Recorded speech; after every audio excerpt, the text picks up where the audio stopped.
I am Aquarius, aka Charlotte V Manor. Welcome back to my channel. I know it's been a while since I did a book review, but I'm actually on here to talk about this book that I've been really into, The Wounded Woman, Healing the Father-Daughter Relationship. Excuse me, I just got back from the gym. So I read this whole book and then I lost the notes for it, but I highlighted stuff in the book. So I'm gonna do another video really going deep with this book, but for now I'm just gonna say what I remember. Already I think the book is like 9 out of 10. The author did a really good job explaining what the wounded daughter is. I honestly feel like every woman in the world has some sort of father wound. I think the degree to which we have the wound is different for each girl, but I noticed she talks about how the wound started, usually from a grand scale, societal wise. There is like this belief that women are inferior, and honestly that usually stems from most cultures being patriarchal, which this book goes into.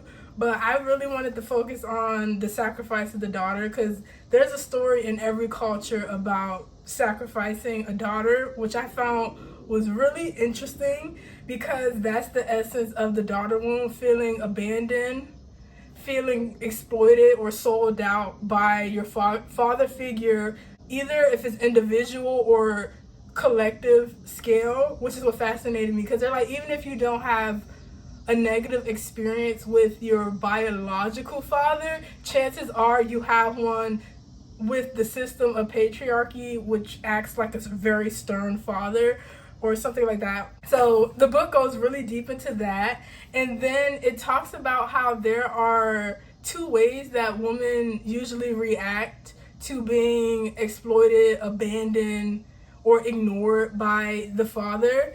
And they talk about how some women freeze and some women fight. So there are two types of daughters. There is the eternal girl, which has its own categories, but I'm gonna talk about that in a different video. And there's the armored Amazon. The armored Amazon, which is like the daughter who fights, and she takes a strong stance against the father or the system.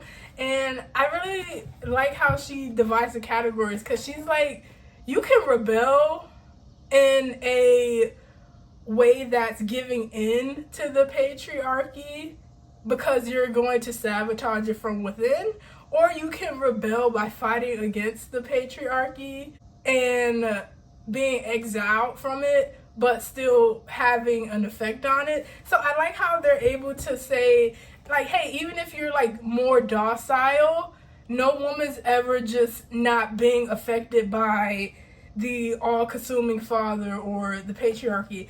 So it sucks that I lost my notes, but I'm gonna go through some of the stuff that I highlighted. One thing the book talks about is how if you fall into the eternal girl, chances are you're a woman who's lived her life passively and you've sought safety and security in men or marriages. So basically you're trying to survive alongside the patriarchy so that consequences to you aren't as severe. But the book talks about how even women who work alongside it still feel how they're oppressed by it. They just try. And then I like how just because you're one of those women doesn't mean that you're just gonna be pushed around and stuff like that. Basically, some women fight back by working with patriarchy and then just being passive aggressive, covert.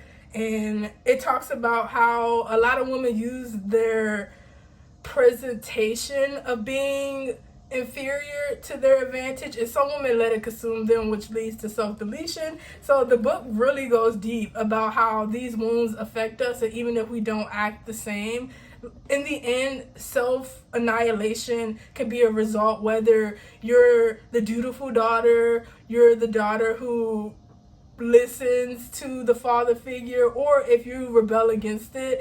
There are some stories where all roads lead to annihilation, because the system doesn't really reward anyone. In fact, the system kind of promotes thy word over the daughter a lot of the times, and the book goes really deep into that. There is one part that I really like that talked about, I'm just going to read it right here. While the dutiful daughter image gives the illusion of goodness and virtue, it also denies the shadow and all its life and creativity. It denies a large portion of the personality and ultimately the link to the self. No wonder there is often exhaustion, dryness, and a lack of meaning. Hence, this type of woman tends to live behind a persona modeled in an image that is really not her own, an image that is duty bound and usually to a very strict authoritative structure.